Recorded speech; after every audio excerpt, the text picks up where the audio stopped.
Hi everyone, నేను mister faculty Shravan Kumar. Welcome to BC study circle.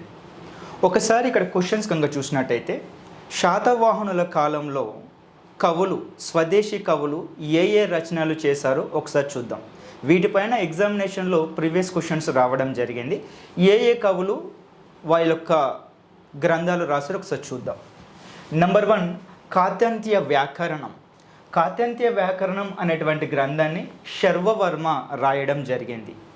రెండవ గ్రంథము గాథా సప్తశతి, దీనిని హాలుడు రచించడం జరిగింది. మూడవ గ్రంథము బృహత్ కథ.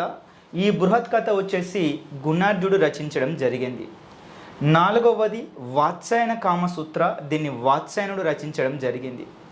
నాలుగవది కథాత్సరి సాగరం, దీనిని సోమదేవసూరి రచించడం జరిగింది. ఇక్కడ కనుక చూస్తే ఈ కాతంత్య వ్యాకరణం అనేటువంటిది దీనిని హాలుడు సంస్కృత భాషలో రాయడం జరిగింది, సంస్కృత భాష కోసం. గాథా సప్తశతి అనేటువంటిది దీనుడు హాలుడు ప్రాకృత భాషలో రాయడం జరిగింది. గుణాఢ్యుడు అనేటువంటి వ్యక్తి దీనిని పైశాసిక భాషలో రాయడం జరిగింది. నెక్స్ట్ వాత్సాయనుడు దీనిని సంస్కృత భాషలో రాయడం జరిగినది. కథాత్సరి సాగరం దీనిని కూడాను సంస్కృత భాషలో రాయడం జరిగింది.